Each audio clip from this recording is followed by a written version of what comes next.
Assalamualaikum warahmatullahi wabarakatuh. Perkenalkan, saya Dita Lustia, mahasiswa program pendidikan profesi guru dalam jabatan Universitas Islam Malang tahun 2023. Saya adalah guru mata pelajaran Bahasa Indonesia di Madrasah Aliyah Negeri 1 Jepara, Provinsi Jawa Tengah.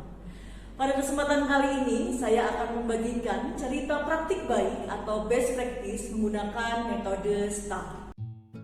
Metode STAR, situasi, tantangan, aksi, dan refleksi terkait pengalaman mengatasi permasalahan peserta didik dalam pembelajaran. Tujuan yang ingin dicapai dalam pembelajaran ini yaitu melalui pendekatan TPEC dengan model Problem Based Learning, peserta didik dapat mengevaluasi nilai-nilai hikayat dan mempresentasikan hasilnya di depan kelas. Situasi yang menjadi latar belakang dilaksanakan best practice ini yaitu yang pertama, peserta didik mengalami kesulitan mengevaluasi nilai-nilai hikayat karena hikayat menggunakan bahasa Melayu dan banyak terdapat kosakata arkais. Yang kedua, penggunaan model pembelajaran kurang membangkitkan kemampuan berpikir kritis peserta didik. Yang ketiga, penggunaan media pembelajaran masih kurang menarik dan kurang memotivasi peserta didik. Dan pendidik juga belum memaksimalkan penggunaan teknologi dalam kegiatan pembelajaran. Tantangan yang dialami pendidik dalam pembuatan best practice ini adalah waktu yang terbatas untuk menyelesaikan keseluruhan sintaks dan masih ada beberapa peserta didik yang belum aktif dalam berdiskusi ataupun menanggapi temannya presentasi. Dalam pelaksanaan best practice ini, pendidik berkolaborasi dengan berbagai pihak. Yang pertama, peserta didik sebagai subjek pembelajaran, teman sejawat, dosen dan guru pamong pendidikan profesi guru Universitas Islam Malang, dan pihak madrasah. Pembelajaran ini menggunakan model problem based learning yang memiliki 5 sintaks. Yang pertama, orientasi siswa pada masalah. Yang kedua, mengorganisasikan siswa untuk belajar. Yang ketiga, membimbing penyelidikan kelompok. Yang keempat, mengembangkan dan menyajikan hasil. Dan yang terakhir, mengevaluasi proses pemecahan masalah. Penerapan TPEC dalam pembelajaran ini ada pada semua sintaks pembelajaran, baik bagian pendahuluan, kegiatan inti maupun kegiatan penutup. Misalnya pada kegiatan pendahuluan, peserta didik bisa melakukan scan barcode yang terdapat di salin dia yang ada di Smart TV. Barcode tersebut terhubung langsung dengan aplikasi Google Form yang bisa digunakan peserta didik untuk melakukan presensi.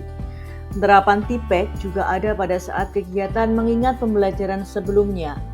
Pendidik menggunakan aplikasi Mentimeter untuk mengetahui apa yang masih diingat peserta didik pada pembelajaran sebelumnya.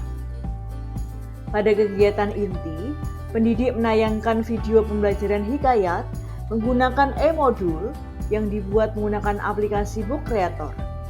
Peserta didik juga bisa langsung mengerjakan tugas di gawai atau laptop peserta didik karena pendidik menggunakan ELKPD atau Livebox Sheet.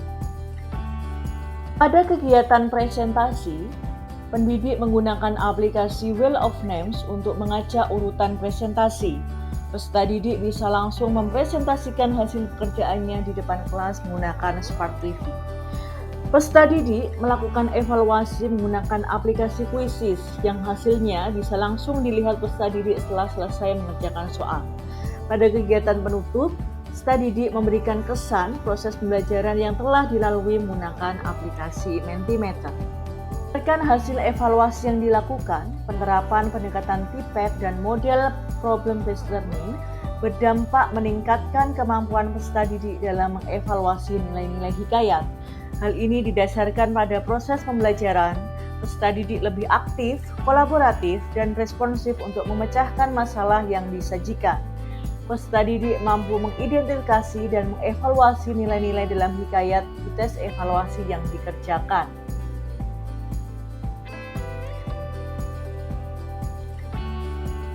Pembelajaran yang dapat diambil dari best practice ini adalah Yang pertama, variasi penggunaan model pembelajaran dan media ajar sangat diperlukan pada proses pembelajaran agar tujuan pembelajaran dapat tercapai.